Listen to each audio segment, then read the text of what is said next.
The Nintendo Entertainment System is iconic, if not the most iconic game system to ever come out. Boasting a massive catalog of games to choose from, it's given us these legendary characters like Mario, Link, Samus, Simon Press your Belmont. little mega mind. There's only one person who can cheer up the princess, and I'm looking at him. I have a lot of nostalgia for Captain N the Game Master. But why? Why would you do that to Simon Belmont? You know, that really grinds my gears. With such a massive catalog, there are many that have gone unnoticed, unplayed. Here are 3 underrated Nintendo games.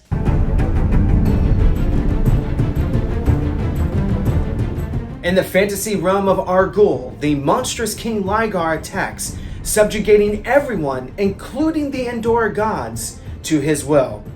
After desperate prayers are finally answered, Ryar, the warrior of Argus, raises from the dead to save the day. Released in 1987, Ryar is a side-scrolling action-adventure game that encourages exploration, much like Metroidvanias do.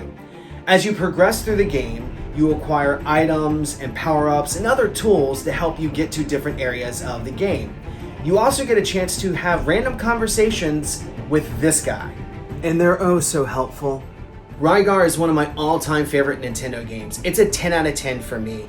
I revisit this one quite frequently as it's a lot of fun. The music is fantastic. Also, it doesn't require a lot of grind, but it does make the game a little bit easier if you fight some monsters and build up your levels. Definitely check this one out.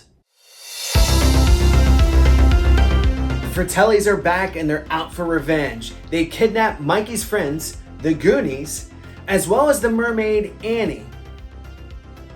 No idea. In this Goonie adventure, Mikey has to journey underneath Astoria, wielding his trusty yo-yo, fighting off spiders, snakes, scorpions, dodging waterfalls, and the Fratellis, all in order to save his friends. This game requires so much exploration. And you find items in different points and you have no idea what they go to. Back when this came out, you didn't have hint guides or anything like that, so it was very easy to get turned around or worse, lost. Like the movie, Goonies II is an awesome game. I have so much fun with this, hours and hours of exploration. Heck, it's a Metroidvania. It doesn't really often get brought up in those circles, but it really is. It's way ahead of its time in my opinion. I loved it as a kid, I love it as an adult. Plus, how can you go wrong adventuring underneath Astoria as Mikey, listening to an 8-bit version of The Goonies Are Good Enough? You can't beat it. Hello, and welcome to Game Genres with That Weekend Warrior. In today's video, I use the term Metroidvania quite a bit.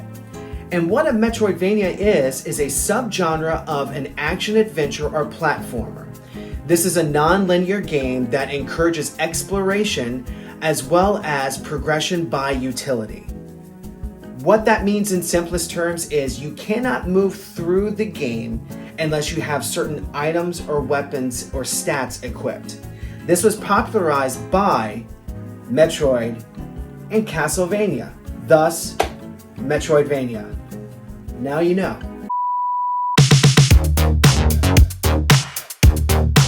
Last but certainly not least on this list is Zanadoo. At least that's how I say it. I've heard others say Zanadoo, or is it Zanadoo? Okay, real talk. I love the music to the movie Zanadoo. Zanadoo is an action RPG. And the story is you arrive to your hometown, you find it in shambles, and what remaining townsfolk inform you about the rise of the Evil One and his monsters, causing havoc throughout the world tree by drought and by poison. The gameplay is pretty straightforward. You wield a sword, a shield, you have potions and magic, and you fight monsters. You travel from town to town, and as you do, pick up the best gear. It will only help you along the way.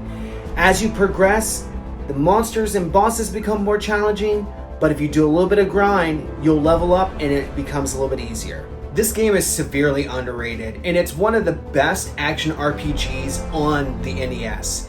If you're a fan of Zelda 2, this is right up your alley. I personally think it's better than Zelda 2.